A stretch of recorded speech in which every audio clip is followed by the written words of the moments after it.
കുടുംബ പ്രശ്നത്തെ തുടർന്ന് ഭാര്യയെ പെഡസ്ട്രൽ ഫാൻ കൊണ്ട് അതിക്രൂരമായി മർദ്ദിച്ചു മുറിവേൽപ്പിച്ച സംഭവത്തിൽ ഭർത്താവിനെ അഞ്ചൽ പോലീസ് വധശ്രമ കേസിൽ അറസ്റ്റ് ചെയ്തു. ഗുരുതരമായി തലയ്ക്കും മുഖത്തും ദേഹത്തും പരിക്കേറ്റ ഭാര്യ അഞ്ചലിലെ സ്വകാര്യ ആശുപത്രിയിൽ ചികിത്സ തേടി. ഇടമുളയ്ക്കൽ തച്ചക്കോട് അനുഭവനിൽ 53 വയസ്സുള്ള അനിൽ ബേബിയാണ് പോലീസിന്റെ പിടിയിലായത്.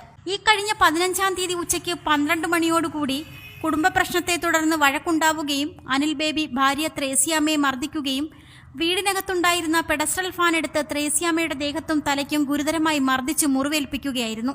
ത്രേസ്യാമ്മയുടെ നിലവിളി കേട്ട് നാട്ടുകാരും ബന്ധുക്കളും ഓടിയെത്തിയപ്പോഴേക്കും അനിൽ ബേബി ഓടി രക്ഷപ്പെട്ടു. തുടർന്ന് രക്തത്തിൽ കുളിച്ചുകിടന്ന ത്രേസ്യാമ്മയെ അഞ്ചലിലെ സ്വകാര്യ ആശുപത്രിയിൽ പ്രവേശിപ്പിച്ചു.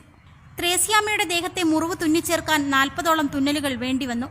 അഞ്ചൽ പോലീസ് പ്രതിയുടെ മൊബൈൽ നമ്പർ കേന്ദ്രീകരിച്ച് നടത്തിയ അന്വേഷണത്തിലും പ്രതിയെ പിന്തുടർന്നുകൊണ്ട് വാഗമണ്ണിലെത്തിയാണ് പ്രതിയെ കഴിഞ്ഞ ദിവസം പോലീസ് പിടികൂടുന്നത്. കസ്റ്റഡിയിലെടുത്ത അനിൽ ബേബിയെ ചോദ്യം ചെയ്തതിൽ നിന്നുമാണ് കുടുംബ പ്രശ്നത്തെ തുടർന്ന് ഭാര്യയെ അതിക്രൂരമായി മർദ്ദിക്കാൻ കാരണമെന്ന് അനിൽ ബേബി പോലീസിനോട് പറഞ്ഞു. ത്രേസ്യാമ്മയെ മർദ്ദിക്കാൻ ഉപയോഗിച്ച പെഡസ്ട്രൽ ഫാൻ വീട്ടിൽ നിന്നും പോലീസ് കണ്ടെടുത്തു. പിടിയിലായ അനിൽ ബേബി മോഷണ കേസുകൾ ഉൾപ്പെടെ നിരവധി കേസുകളിൽ പ്രതിയാണ്. അറസ്റ്റ് രേഖപ്പെടുത്തിയ പ്രതിയെ കോടതിയിൽ ഹാജരാക്കി റിമാൻഡ് ചെയ്തു. റിപ്പോർട്ടർ സജി, അഞ്ചൽ.